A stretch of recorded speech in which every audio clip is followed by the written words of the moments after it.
Hey, I'm Joe Connolly with Steve Solosky, but he's really known as the traveling professor. Steve is a former SUNY professor. That's right. Who started his own business in a dream field for many people, travel. How did you become known as the traveling professor and build a business around it, Steve? Okay, I taught mathematics and statistics at Nassau Community College for 32 years. And I needed a break from that. So what I did while I was still teaching, I traveled a lot. And I put together my notes. I'm a meticulous note taker. And people would ask me about my travels. And I'd go to continuing education programs and things like that. And speak about it. So they said, you should put your notes into the form of a book. So I wrote The Traveling Professor's Guide to Paris. And what happened then is, after people purchased my book, and I sold an unbelievable number of copies of that book, they wanted to come to Paris with me. They emailed me and say, Steve, when are you going to Paris next? I want to join you. So they would join me in Paris, and I would show them the City of Light. For free now, or are you charging it Well, now? at first for free, but then I ran my first tour for $999 about 12 years ago. And then I said, it's time to get out of the teaching racket. I took early retirement, and I started running tours, starting with Paris. Then we went to Italy. Then we went to Peru and Machu Picchu. Now we go to Iceland. We go to Norway. We go to Scotland. We go all over the place now. You look like you're having a ball, and it's no stress, but that can't be the case. Oh, there's no stress, right, Joe? Yeah. Owning your own business is plenty of work, but I really enjoy doing it, so I really can't say there's a lot of stress involved with it. Yeah, what do you like about it? Well, I like being my own boss. I think that's what it is. I like teaching. I had a great job in teaching. Being a college professor, there's nothing wrong with that.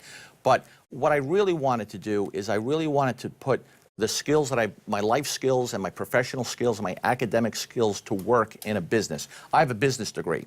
So I started this business, and I looked at my assets. What are my assets? I was a college professor, which is a good credential to have.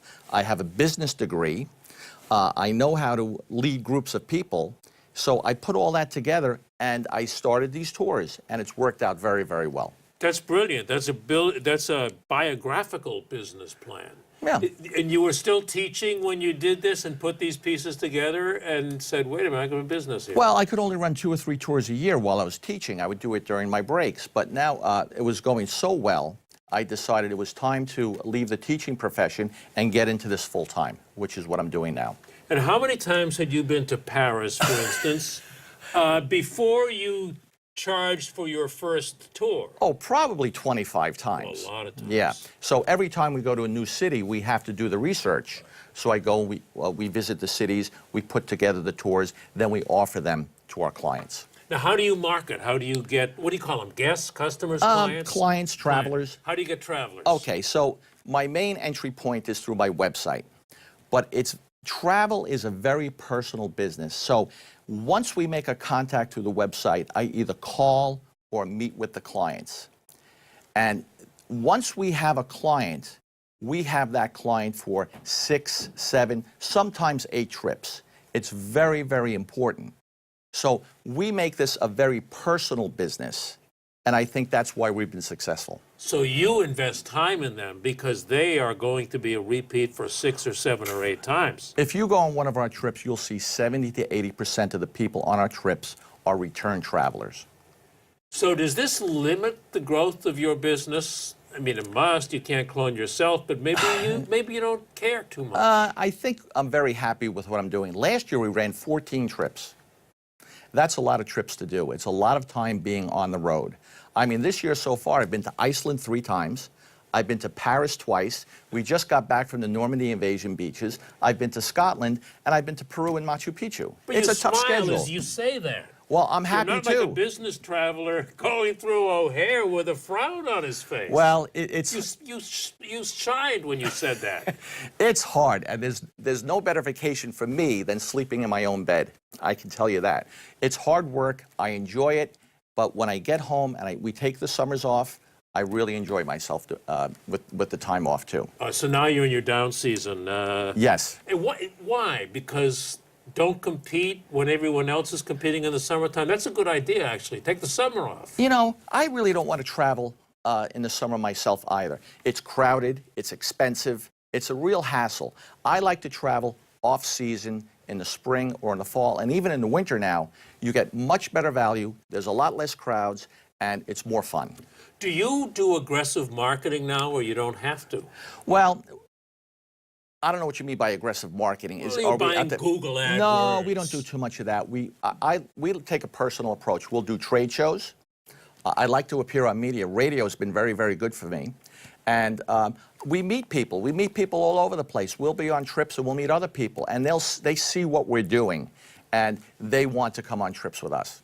Do you have a wait list for some trips? Some trips we do. We're sold out on some trips 14 months in advance. We're going to Croatia in the summer of 2019. We're sold out. What's the most popular trip right now, recently? It's always Paris. Is always our most popular trip. But what's coming up is very strong is Iceland, Peru, and Scotland. Everything's popular. People want to travel these days. Do you buy the tickets for the guests, or do they make the reservations and meet you in the city? So what we do is we'll put together an itinerary, we'll put together the hotels, we'll put together the tour guides, we'll put everything together except the airfare. So the travelers meet us in the city, and we take care of everything from that point on. I love that idea. It's that good. Sounds like a smart idea. People enjoy that. They don't want to. And you enjoy it. Yes, we do, but I mean, we're not on vacation when we're traveling. But that way you're not a travel agent. I mean, booking flights for people. Oh, booking flights is tough because there's so many things that can go wrong with a flight and that are out of my control. But if I'm booking hotels, I have the control of that. If I'm booking guides, it's in my control. So I'll do that. But airlines, we generally don't do, Joe. Yeah, because I pick up on that because it's an example of doing what you're best at and doing not doing what you don't want to do, or which is not profitable, or which is a pain in the neck. Right, right. And other people in the travel business like to do that booking, and I know some. That's how they've made their living. Yeah, no, we don't do that. I'm not a travel specialty. agent. Right. I'm what's called a tour operator.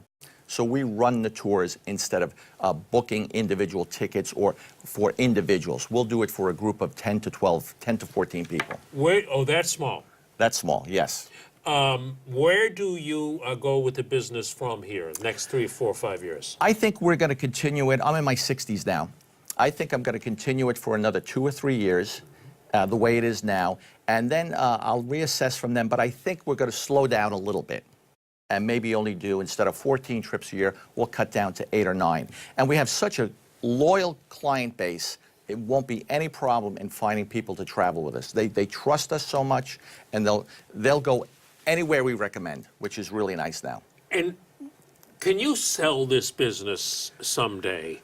Because a lot of businesses that you can sell really are a list of names. Right. I don't know. If we could find the right people who want to take over this business, I think it would be a great business for someone. And we're not running it in the summer either. We're running only 14 tours. If I wanted to, I could probably run twice as many tours. So it might be good for someone else, but I think we're happy where we are right now. It would be a dream business for somebody to buy who wanted to get into this niche and go high end and buy a list of loyal customers who they know they're not going to lose. That's right. I mean, we're high end. We're not luxury high end. We're definitely not budget. Right. But I think what we do best is we listen to our customers. Every year we survey our customers and we listen to what they have to say and we respond to that. And I think that's another reason why we've been so successful. And maybe this has been pointed out to you. When I read your story, as I got to know you a little bit, it just screamed out to me that this is the same story as Tim and Nina Zagat. It could be. I mean, they started a small business in their home, as I understand. With a list of restaurants that friends said were good. Well, it was a mimeograph sheet. Well, you know, it kind of is, because I remember when I first started, I just handed out to people a list of things I did in Paris, of restaurants you should go to, of things you should see. Then I gained credibility with the book, and the business pretty much started itself. And here we are now. We're very happy. We turn away people. We have waiting lists. It's really worked out very, very well. As you can see, Steve has followed his passion and done brilliantly at it. Is there any advice you would want to give to somebody who may want to follow their passion, whatever it may be, Steve? You know what? When I went into this business, the first thing I said to myself, I'm putting the customer first. And that's very important to us. And we found out that when we put the customer first, they keep coming back. And that's the core of our business. That's why we're successful. Is that the teacher in you, or what allows you, makes you do that? I'm just a determined guy. I mean, I put my mind to something.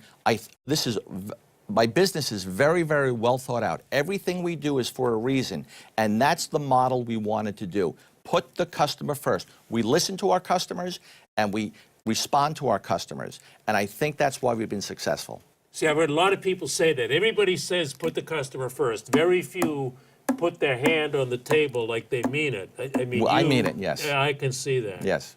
Great to know you. I'd follow you anywhere. Thank you, Okay, Joe. Steve. Thank you.